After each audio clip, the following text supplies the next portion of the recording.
Perilaku organisasi. Perilaku dalam konteks organisasi menunjuk pada tindakan, reaksi-reaksi, serta keputusan dan juga interaksi. Perilaku dalam organisasi mencakup cara anggota tim bekerja bersama, berkolaborasi, dan berkomunikasi. Budaya organisasi adalah perilaku kolektif yang mencerminkan nilai-nilai, norma, dan keyakinan yang ada dalam organisasi. Perilaku pemimpin dalam organisasi sangat berpengaruh terhadap motivasi, etos kerja, dan kinerja karyawan.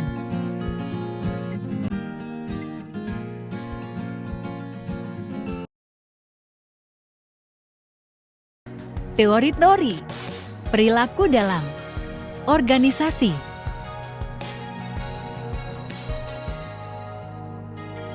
Teori-teori utama yang membahas perilaku karyawan. Teori motivasi.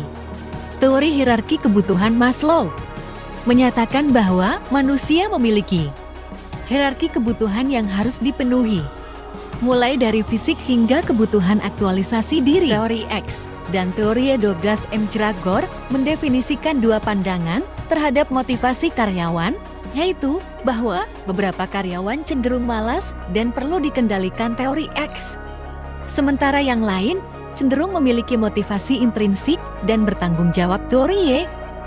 Teori manajemen sumber daya manusia (SDM). Teori equity keadilan Stacey Adams menggambarkan bahwa karyawan akan merasa puas jika mereka merasa bahwa imbalan yang mereka terima sebanding dengan kontribusi mereka. Teori kepuasan kinerja satisfaction performance Edwin Alloke menyatakan bahwa tingkat kepuasan karyawan mempengaruhi kinerja mereka. Teori kepemimpinan. Teori gaya kepemimpinan situasional Paul Harvey dan Kenneth Blanchard menguraikan bahwa gaya kepemimpinan yang efektif akan bervariasi tergantung pada situasi dan tingkat keterampilan karyawan. Teori kepemimpinan transformasional James McGregor Bunnes menekankan peran pemimpin dalam menginspirasi dan memotivasi karyawan untuk mencapai tujuan yang lebih tinggi. Teori komunikasi. Model komunikasi Shannon Weaver menggambarkan proses komunikasi dalam organisasi dan pentingnya pengiriman pesan yang jelas. Materi ketiga, faktor-faktor yang mempengaruhi perilaku karyawan. Apa saja sih? Ada dua faktor. Pertama, faktor internal. Kedua, faktor eksternal. Faktor internal meliputi pengetahuan dan kemampuan, kepribadian, dan sebagainya. Dan faktor eksternal meliputi lingkungan kerja, motivasi, dan budaya organisasi. Faktor internal. Pertama, ada pengetahuan dan kemampuan merupakan suatu keterampilan atau skill yang dimiliki oleh karyawan dalam melakukan suatu pekerjaannya. Semakin luas keterampilan yang ia miliki, maka semakin mempermudah dalam melakukan pekerjaan. Kedua, kepribadian.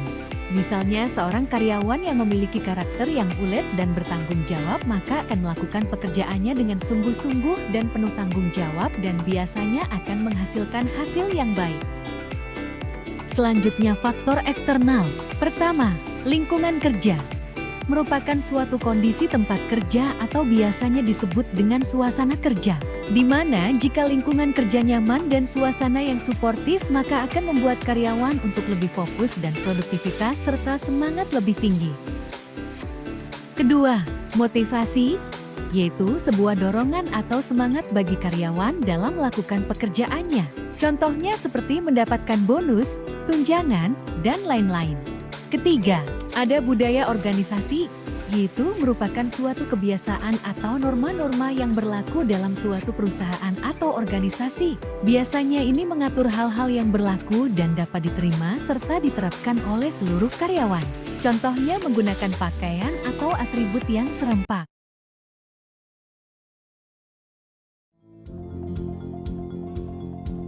Motivasi dalam organisasi.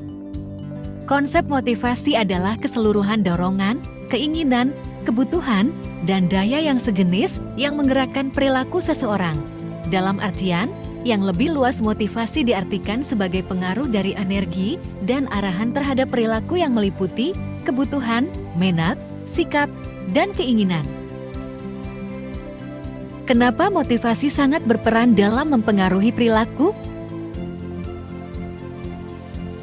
Motivasi sangat diperlukan dalam suatu organisasi karena secara umum tujuan motivasi adalah untuk menggerakkan atau menggugah seseorang agar timbul keinginan dan kemauannya untuk melakukan sesuatu sehingga dapat memperoleh hasil atau mencapai tujuan tertentu. Malim Purwanto, tahun 2006-73. Berikut teori-teori motivasi. Berikut teori-teori motivasi yang dikemukakan oleh beberapa ahli. 1. Teori motivasi Abraham Maslow, hierarki kebutuhan manusia. Teori hierarki kebutuhan manusia memiliki 5 tingkatan pada tingkatan piramida. 5 tingkatan piramida tersebut antara lain: 1. Physiological need, 2. safety needs, 3. social needs, 4. esteem needs, 5. self-actualization.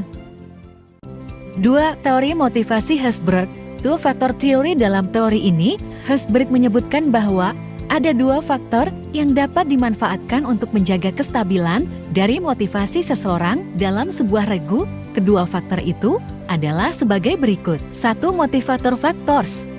Motivasi seseorang sangat bergantung pada bagaimana motivatornya memberikan sebuah motivasi pada seseorang. 2. Hygiene factors. Faktor ini tentu menjadi faktor penting yang dapat meningkatkan kepuasan karyawan yang bekerja di suatu perusahaan tertentu.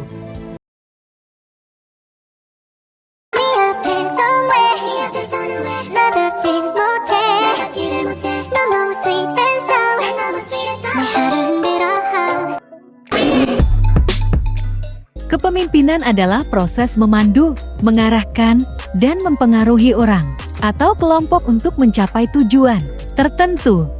Ini melibatkan kemampuan seseorang untuk memberikan visi dan pengarahan kepada anggota tim atau organisasi sehingga mereka dapat bekerja bersama secara efektif.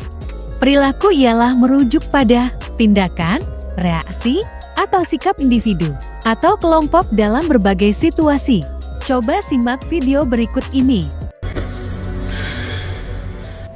Pinjam dulu 100.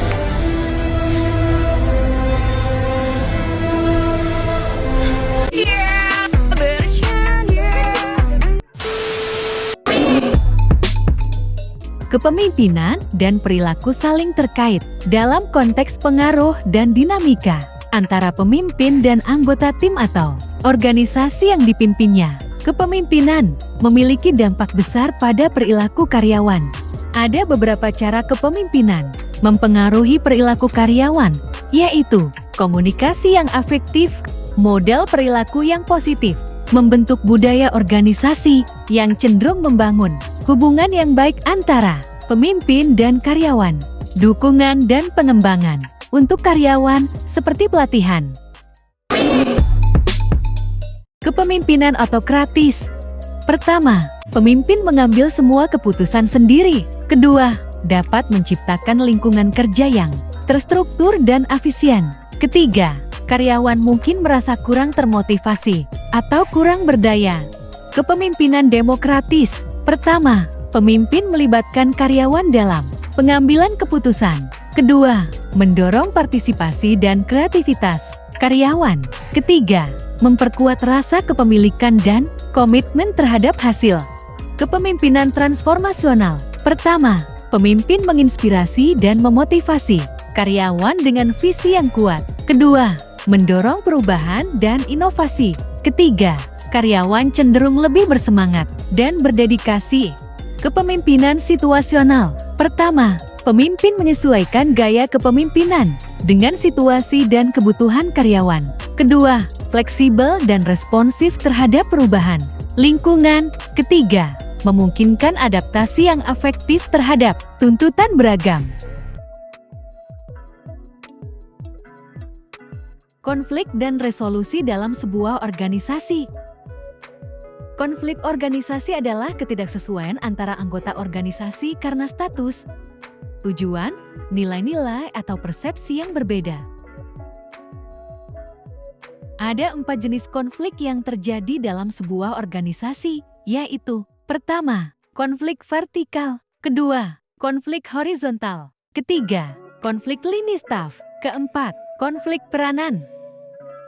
Mengapa konflik sering terjadi di lingkungan kerja?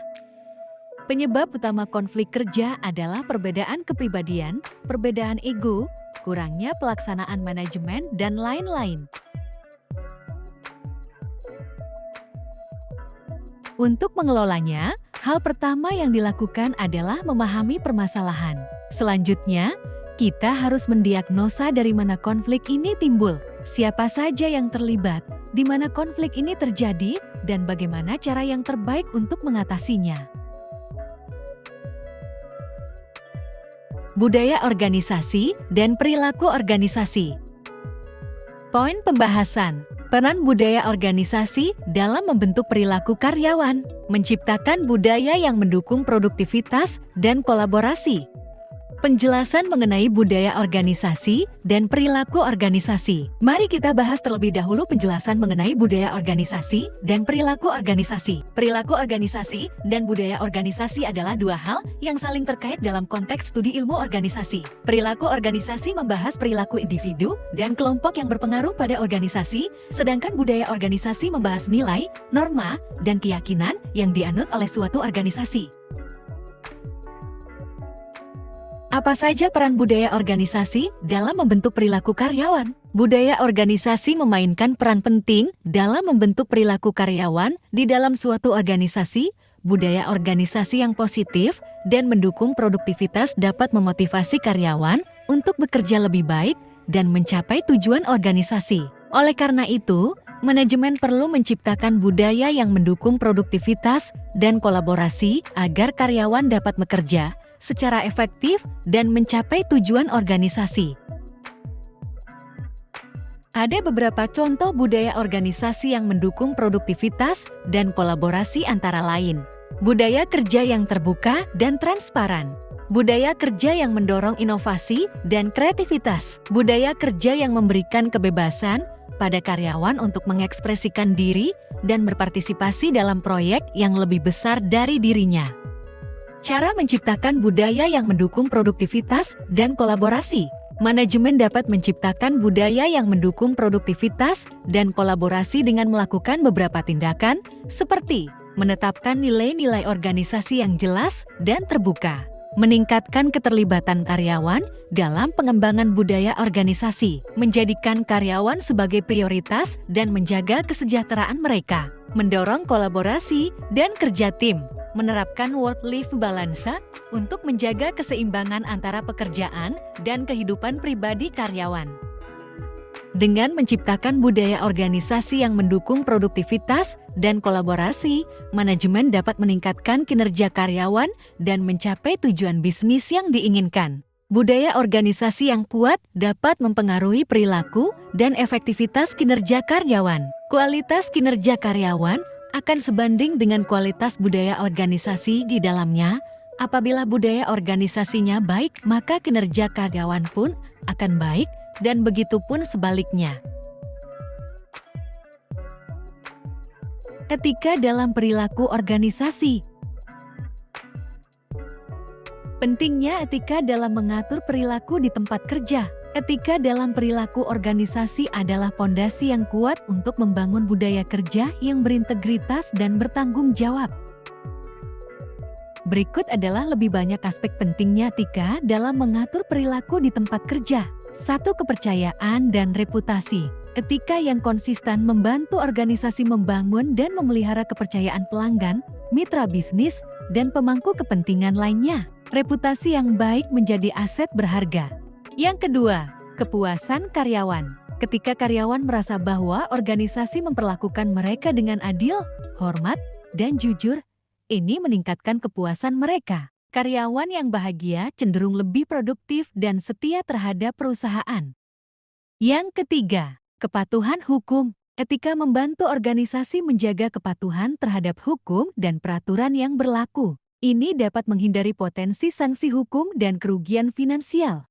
Yang keempat, inovasi dan kreativitas. Budaya etika yang kuat mendorong karyawan untuk berbicara dengan terbuka, menyuarakan ide-ide kreatif, dan mengambil risiko yang sehat.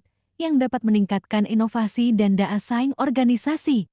Yang kelima, tanggung jawab sosial. Organisasi yang berpegang teguh pada etika seringkali terlibat dalam berbagai kegiatan tanggung jawab sosial, seperti mendukung amal atau proyek berkelanjutan, sehingga berkontribusi positif pada masyarakat. Selanjutnya, contoh dilema etika yang mungkin muncul dalam organisasi. Yang pertama, isu lingkungan. Organisasi mungkin dihadapkan pada dilema etika tentang dampak lingkungan dari operasi mereka. Mereka perlu memutuskan antara mengurangi dampak negatif atau memaksimal keuntungan finansial. Yang kedua, perlakuan karyawan. Dilema etika dapat berkaitan dengan cara organisasi memperlakukan karyawan. Ini mencakup masalah seperti diskriminasi, pelecehan, dan ketidaksetaraan gaji. Yang ketiga, keamanan produk. Apakah organisasi harus mengganti produk yang cacat atau bahkan menariknya dari pasar jika ada masalah keamanan yang teridentifikasi? Ini adalah dilema etika yang berkaitan dengan keselamatan pelanggan. Yang keempat, keteladanan kepemimpinan. Para pemimpin organisasi diharapkan untuk menjadi teladan dalam hal etika. Dalam situasi di mana seorang pemimpin terlibat dalam perilaku yang tidak etis, organisasi harus memutuskan bagaimana menangani masalah ini. Yang kelima, transparansi dalam pelaporan. Organisasi harus memutuskan sejauh mana mereka akan mengungkapkan informasi kepada publik, terutama dalam hal berita buruk seperti insiden keamanan atau pelanggaran etika internal. Jati etika dalam perilaku organisasi bukan hanya tentang mematuhi peraturan dan undang-undang, tetapi juga tentang mengadopsi nilai-nilai dan norma-norma moral yang mendalam untuk menjaga keseimbangan antara mencapai tujuan bisnis dan menjalankan operasi secara moral. Mengatasi dilema etika ini dengan bijak adalah kunci untuk menciptakan organisasi yang berkelanjutan dan dihormati.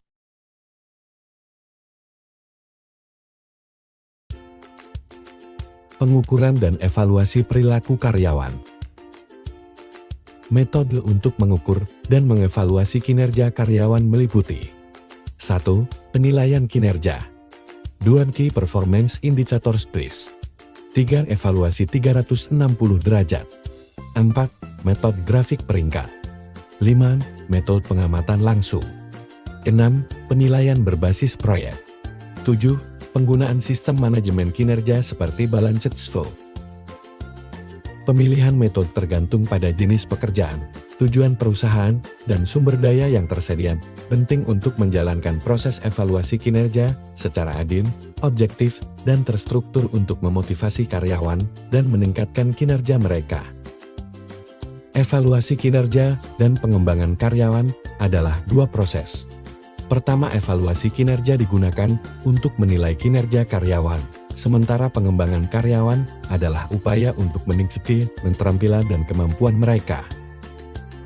Kedua evaluasi kinerja dapat mengidentifikasi area yang memerlukan pengembangan dan hasil pengembangan karyawan yang berhasil dapat tercermin dalam peningkatan kinerja di masa mendatang. Keduanya bekerja bersama untuk meningkatkan produktivitas dan pertumbuhan karyawan dalam organisasi. Perubahan perilaku dan pengembangan karyawan. Ada 5 strategi untuk merubah perilaku karyawan yang tidak produktif. Apa saja itu? Pertama, identifikasi masalah. Kedua, komunikasi efektif. Ketiga, penyusunan rencana perbaikan. 4. Bimbingan dan dukungan. Kelima, evaluasi berkala.